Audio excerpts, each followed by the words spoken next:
Back, we continue with the #1 Cochrane Sports Showdown. The Penguins right now find themselves in 4th place in the Metro. Yes, it's crowded, but the Islanders on top now by 6 points over the Capitals. Then it's Columbus, then it's Pittsburgh, and right behind them, breathing down their necks, are Carolina, which lost today. And if they had won, they'd move ahead of the Penguins, who would have been out of it. So, Tim, they're in this kind of malaise here right now. What's your reason for why they are where they are? My reason for why they are where they are right now over the last 10 games has been scoring, believe it or not.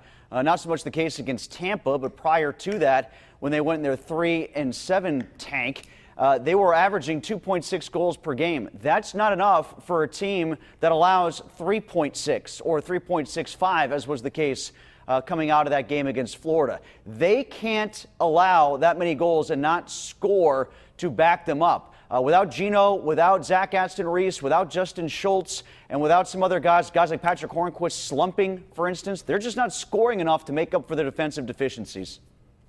Yeah, I would say Evgeny Malkin. I'll start with that name. You're expecting him to be a superstar Hart Trophy level player, and he's a -20, and now he's hurt.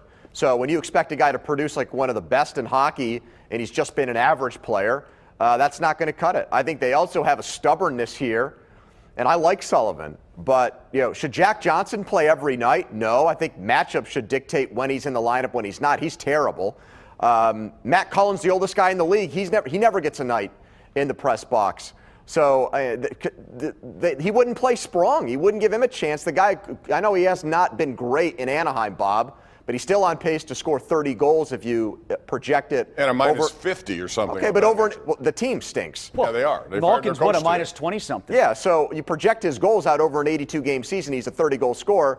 Me personally, I'd rather have that than Marcus Pettersson. I think this boils down pretty simply that this team right now, as it's currently constituted, the guys on the ice are still trying to play a style of a team that has 3 scoring lines, and they have not had 3 scoring lines for a long, long time. And this team is much better when they play boring hockey, when they listen to Mike Sullivan, when they play the 200-foot game, when they do all those things that they can't seem to do, when they think defense first. They're not the fastest team in the league anymore. That's plainly obvious. They're not the toughest team in the league. They've never been close to being that, and it's questionable how much that might matter in the playoffs anyway for them. But they're not doing the boring things, for lack of a better way to put it. This team thinks that they can still get away with playing the way they have for years, and they're not going to. Even with Malkin and Schultz and Aston-Reese back, they're not going to get away with that against teams like Tampa Bay, for example. Does that mean they're not listening to him, tuning him out, or do they just think there's a switch to be switched and we'll switch it when it's time? On the power play, it's clear they're tuning him out. On the power play, it's clear they're not listening.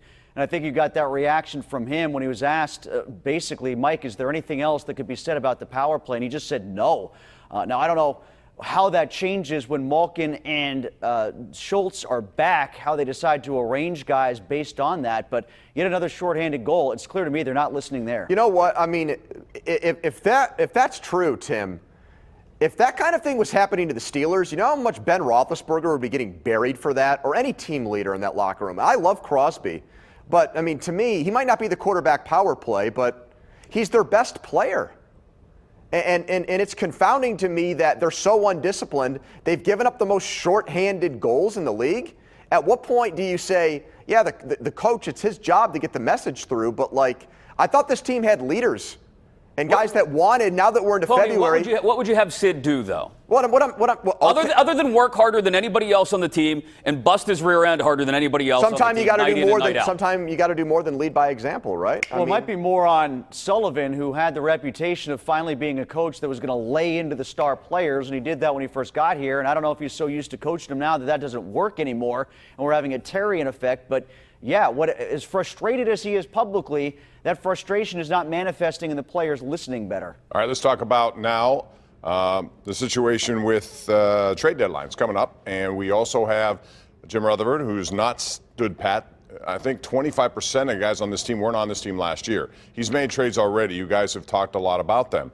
But Andrew, I get the feeling he's not done making trades, and I don't think he's going to be satisfied with what he sees. So if that happens, who goes next, and what are they looking to bring in? They got to get faster on defense, and I think that's a really hard thing to do because you've got two, as I see it, you've got 2 albatross contracts. You got Jack Johnson. You can't do anything with that. Nobody's going to want that.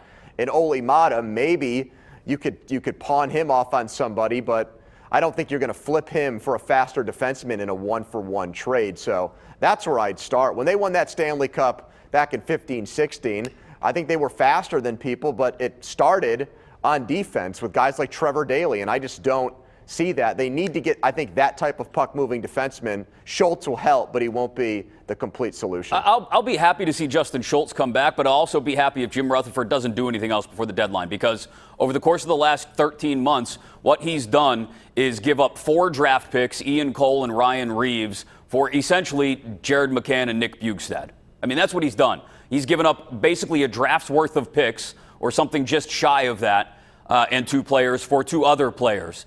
And is this team appreciably better than it was a year ago? I don't think so. Rutherford said this week that he likes his roster, and then Mike Sullivan echoed that once everybody comes back and gets healthy. All right, well, when Schultz, Zach Aston Reese, and Malkin are all back, and you get some time with Bluger as a potential 3rd or 4th line center, and you get some time with Bjugstad, maybe with Sidney Crosby, and if the scoring doesn't go up between now and the deadline in, 10 days, if I'm 15 days, I'm then making a move for another wing. All right, now, ladies and gentlemen, it's time to go around the horn for this week's Smooth Moves. Brought to you by Armina Stone, Pittsburgh's largest supplier of the smoothest granite, marble, and quartz countertops anywhere. It's Armina Stone. So, let's begin with you, Andrew, top to bottom, your smooth move of the week. Yeah, I'm going to give it to Terrence Garvin, the former Steeler, pick 6 and another interception for the Orlando Apollos in the Alliance of American Football debut last night on KDK TV. It made me wonder, would Artie Burns be the best defensive player in the league? Would he be the best defensive player on the Orlando Apollos? Would he be the best corner?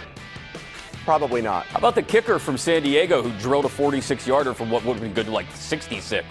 Would mind seeing him St. Vincent in July. But my smooth move, it goes just to the AAF presentation as a whole. They did a fantastic job allowing us to listen in on the quarterbacks, listen in on the head coaches, listen in, most importantly, on the replay officials as they reasoned out their calls. It's something the NFL is going to be forced to reckon with, that entertainment value, because this is a TV-first league now. Wow, 3 for 3 on the AAF for the smooth moves. I'm going with Sean with 2 A's, Washington, the linebacker from San Antonio who destroyed the San Diego quarterback, knocked his helmet off, knocked the ball loose, and actually maybe I should give it to the refs who out of instinct didn't just throw a flag and assume that something bad had happened. Tim, give it to me for betting against Christian Hackenberg. I was waiting for 4 years to finally get an opportunity to do that, and we got it today. You can actually bet on that?